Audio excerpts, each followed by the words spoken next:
Hello viewers, আসসালামু আলাইকুম। আমরা অনেকে আমাদেরকে কেউ টিকটকে একটা মনে করেন একটা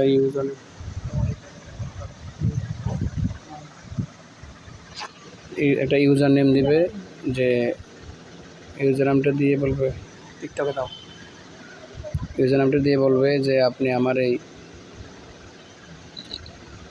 লিঙ্কটাতে ইউজার নেমটা টেলিগ্রামে সার্চ করে আপনি জয়েন হন, আমাকে নক দেন, বা টেলিগ্রামে আমার আইডিটা সার্চ করে আমাকে একটা হাই বা হ্যালো দেন।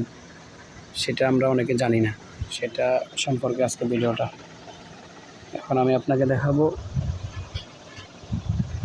যে কিভাবে, এই যে দেখেন একটা আপু আমাকে এই যে নাম দিছে, একটা টেলিগ্রামের ইউজার নাম দিছে, এটা দেখেন দিছে ওনার টেলিগ্রামের ইউজার নেম, এটা এই যে ওনার টেলিগ্রামের ইউজার নেম এটাকে আমি এখান থেকে কপি করব। এখন দেখেন এই যে কপি চিপ দিয়ে ধরবো, চিপ দিয়ে ধরার পরে এই যে কপি লেখা আসছে,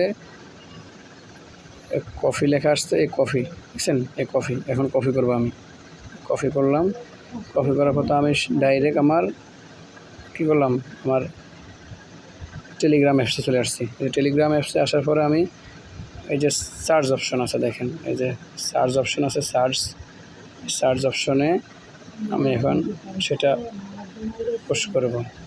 দেখেন পোস্ট করার সাথে সাথে দেখছেন ওনার আইডি চলে আসছে এখানে, এই যে দেখেন আমার কাছে ওনার আইডি আগে থেকে আসাতে দুইবার দেখাচ্ছে। আমার কাছে আগে থেকে ওনারটা থাকার কারণে এখানে ডবল আসছে নাম। আপনাদের কাছে থাকবে না, আপনাদের কাছে একবারেই আসবে। আপনারা কি করবেন, এই যে চাপ দিবেন, চাপ দিয়ে ওখানে চলে যাবেন, যাওয়ার পরে ওখানে একটা হাই দিবেন এভাবে। আর যদি আপনাকে বলে যে আপনি কোত্থেকে আসছেন, আপনার সাথে আগে কোনো কথা হয়ে থাকলে সেটার স্ক্রিনশট দিন আমাকে, তাহলে আপনারা কী করবেন, পুরোটা কেটে দিবেন, টিকটকে যাবেন, গিয়ে এখানে ওনার সাথে যে কথা হয়েছে, যে দেখেন একটা প্রোফাইলে একটা স্ক্রিনশট নেবেন। এই যে একটা স্ক্রিনশট নিলাম প্রোফাইলের, এটা গিয়ে এই যে টেলিগ্রামে ওনার আইডিতে আসবেন। ওখানে ওনার আইডিতে আসি, এই যে এখানে অ্যালাউ চাচ্ছে, অ্যালাউ দিবেন, অ্যালাউ দেওয়ার পরে যে আপনার এই স্ক্রিনশটটা এখানে দিয়ে দেবেন, ঠিক আছে। এই যে আমি দিয়ে দিলাম, তাহলে উনি বুঝতে পারবে আপনার সাথে ওনার টিকটকে কথা হয়েছে, সে ব্যাপারে জানতে পারবে, ঠিক আছে। আশা করি যে ভিডিওটা ভালো লাগছে। যদি ভিডিওটা ভালো লাগে তাহলে লাইক, কমেন্ট, শেয়ার করবেন। ধন্যবাদ। আসসালামু আলাইকুম।